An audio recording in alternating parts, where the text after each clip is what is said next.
आज हम लोग पढ़ेंगे RS flip flop using clock pulse. ठीक है, आरएस फ्लिप फ्लॉप में देखिए हम नॉर गेट का यूज किए हैं और इसके आगे जो क्लॉक लगाया गया है क्लॉक के साथ में एंड गेट।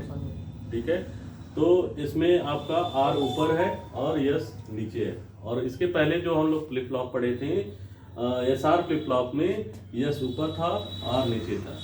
ठीक है, तो इसको हम लोग आगे इसका टेबल है उसको टेबल को देखा जाए। टेबल भी आपका सेम है। ठीक है, ये आपका ब्लॉक डायग्राम है आरएस फ्लिप फ्लॉप का। यहाँ पे देखिए वही एंड गेट लगाया गया है क्लॉक पल्स के साथ यहाँ पे इनपुट में, और आउटपुट में आपका क्यू और क्यू बार, यानी आउटपुट में क्यू और क्यू बार आपकी वैल्यू स्टोर है पहले से। ठीक है ना, ये पहले से वैल्यू हम स्टोर किए हुए हैं, अभी इसका यूज करेंगे। यानी कि यहाँ पे ये दो वैल्यू जो दिया गया है वो एक दूसरे के कॉम्प्लीमेंट में। ठीक है, यहाँ से हम स्टार्ट करते हैं। यहाँ पे एक डायग्राम बना हुआ है, ये आपका इसमें यूज होगा। यानी कि एंड गेट है, ये नॉर गेट है। ये एंड गेट का आपका ट्रुथ टेबल है, ये नॉर गेट का ट्रुथ टेबल। इसमें कैसे यूज होता है अभी हम बताते हैं। ठीक है, यानी कि हम क्लॉक पल्स अगर 0 देते हैं स्टार्टिंग, यानी क्लॉक पल्स 0 देते हैं, आर भी 0 देते हैं और यस भी 0 देते हैं। यहाँ पे हम इनपुट में भरेंगे। ठीक है, इनपुट में भर दिए।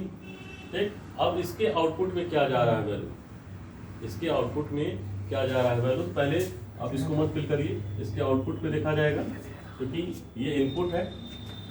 इसके आउटपुट में क्या जा रहा है वैल्यू, यानी कि आउटपुट का मतलब यहाँ पे क्या आएगी वैल्यू। अगर यहाँ पे देखिए अगर 0 है, यहाँ पे देखिए इसका बेसिक एंड गेट का ट्रुथ टेबल है। अगर कोई भी वैल्यू इनपुट में 0 है तो आउटपुट में 0 आएगी। यानी कि देखिए यहाँ भी 0 है, यहाँ भी 0 है, यहाँ भी 0 है, यानी कि इसके आउटपुट में वैल्यू 0 आ जाएगी। यानी कि आर और एस की वैल्यू आपकी 0 यहाँ पे लिखा जाएगा। ठीक है, अब आते हैं आउटपुट में। आउटपुट में वैल्यू यानी कि इसकी वैल्यू आपकी एक इनपुट की वैल्यू 0 है, दूसरे भी इसके इनपुट की वैल्यू 0 है, यानी कि इसका इनपुट हमें पता करना होगा। ठीक है, इस टेबल के अनुसार नहीं हो पाएगा तो आपका जो मेमोरी में वैल्यू सेव है उस मेमोरी को यहाँ पे हम लाएंगे फीडबैक के थ्रू, यानी कि 1 और 0। अब इसका यूज हो जाएगा 1 और 0 की वैल्यू आप आउटपुट में आ जाएगी 0। अब ये 0 आपका फीडबैक के थ्रू यहाँ पे पहुंचेगा 0 आउटपुट में 1, यानी कि जो पहले वैल्यू सेव थी वो वैल्यू फिर वापस मिल गई। ठीक है, यहाँ पे 1 और 0, यहाँ पे एक्शन में लिखेंगे नो चेंज लिखा जाएगा। ठीक है, अब इसके बाद हम क्लॉक पल्स देते हैं। क्लॉक पल्स यहाँ पे देते हैं 1, क्लॉक पल्स दिया जा रहा है 1 और हमें और यस और आर में वैल्यू 0 रखते हैं। ठीक है, क्लॉक पल्स 1 दे रहे हैं, आउटपुट में यस और आर में वैल्यू 0 देते हैं। तो इसमें फिर से हम यहाँ पे लिख लिए हैं, तो इसका जो आउटपुट में आएगा वही वैल्यू लिखा जाएगा। यानी कि यहाँ पे फिर से देखिए इनपुट में कोई भी वैल्यू 0 है एंड गेट के, आउटपुट में 0 जाना है, फिर से 0 आ गया, यानी कि आपका फिर से 0 आ गया। पुराना वाला केस आपका 0 है तो आउटपुट में फिर से वैल्यू वही आ जाएगी 1 0। ठीक है, तो यहाँ पे भी लिखेंगे नो चेंज। अब हम क्लॉक पल्स 1 दे रहे हैं, अब यहाँ पे वैल्यू को चेंज किया जाए। चेंज करने का मतलब हो गया आर में दे रहे हैं 1 और यस में दे रहे हैं 0, तो इसको फिर से हम यहाँ पे लगा देते हैं, इससे कंफ्यूजन ना हो। ठीक है, तो 0 और 1, यानी कि 1 मिनट रुकिए फिर से। अब यहाँ पे देखिए अभी इसका वैल्यू हमें यहाँ पे लिखा जाएगा, आर में दिए हैं 1, यस में दिए हैं 0, यानी कि आपका देखिए यहाँ पे वैल्यू 1 है क्लॉक की, यानी कि दोनों इनपुट 1 हो गया, यानी कि दोनों इनपुट 1 हो गया, तो आउटपुट में वैल्यू हो जाएगी 1। और यहाँ पे 1 और 0, यानी कि कोई भी इनपुट अगर एंड गेट में 0 है तो उसकी वैल्यू हो जाएगी 0, ऐसे इस टेबल के अनुसार। अब यहाँ पे देखिए 1 आ गया, यहाँ पे आ गया 0।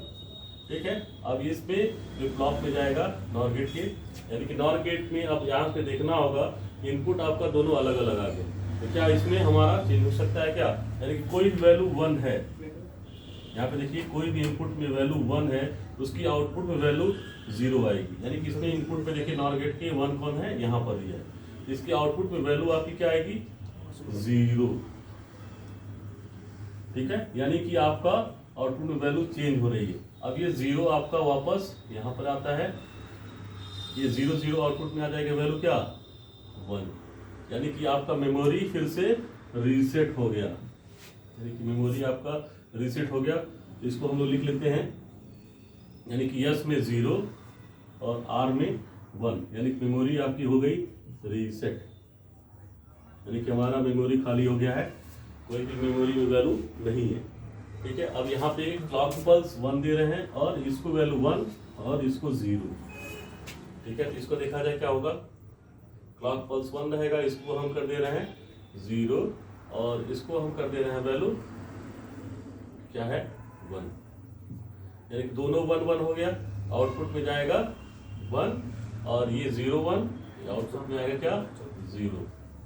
ठीक है, यानी कि आर में दे रहे हैं 0 और यस में दे रहे हैं 1। यहाँ पे देखिए, ठीक, अब नॉर गेट के किसी भी इनपुट पे अगर 1 है, किसी भी इनपुट पे 1 है तो हम इस टेबल का यूज करेंगे। किसी भी इनपुट पे 1 है तो आउटपुट में क्या आ जाएगा 0, ये 0 फीडबैक के थ्रू यहाँ पे आएगा और 0 0 आउटपुट में आ जाएगा 1, यानी कि आपका मेमोरी में वैल्यू फिर से आ गई 1 0, यानी कि यहाँ पे लिखेंगे सेट।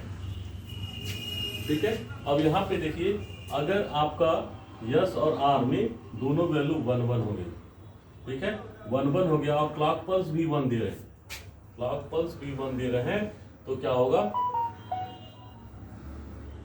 क्लॉक पल्स भी 1 दे रहे हैं और सारे यानी कि सभी के इनपुट में 1 1 आ गया, यानी कि यहाँ पे इनपुट में 1 आ गया, क्या होगा 1 और 1 आउटपुट में, इस बेसिक का यूज करेंगे 1 और 1 आउटपुट पे 1 आएगा और फिर 1 1 आउटपुट पे 1 आएगा। ठीक है, यानी कि आर और एस पे वैल्यू हो गई 1 1। अब 1 1 हो गया, अब इस टेबल का देखा यूज होता है कि नहीं, यानी कि यूज होगा, यानी कि किसी भी केस में इनपुट वैल्यू 1 है तो आउटपुट में 0 आएगा। यहाँ पे देखिए कोई भी इनपुट अगर 1 है आउटपुट में आपका क्या हो जाएगा, आउटपुट में क्या होगा 0। और यहाँ पे भी देखा जाए किसी भी केस में वैल्यू 1 है आउटपुट में क्या आ जाएगा 0, यानी कि इसके आउटपुट में वैल्यू आ रही है Q में 0 और Q बार में 0, यानी कि इसको हम कहेंगे इनवैलिड, ये भी केस में इनवैलिड हो जाएगा। ठीक है, यहाँ पे देखिए आपका इनवैलिड हो रहा है। उस वाले केस में देखा गया था कि यहाँ पे आपका 1 1 आ रहा था, ठीक है, यहाँ पे इनवैलिड है, तो आउटपुट में आपका कॉम्प्लीमेंट होके आना चाहिए। ये आरएस फ्लिप फ्लॉप है, आरएस फ्लिप फ्लॉप बहुत ही पूछता है एग्जाम में, तो आप लोग जो भी कंफ्यूजन है, ये कंफ्यूजन हम पूरा दूर कर दिए हैं। अगर कोई दिक्कत आती है तो आप लोग फिर से कमेंट बॉक्स में हमें लिखिएगा। ठीक है।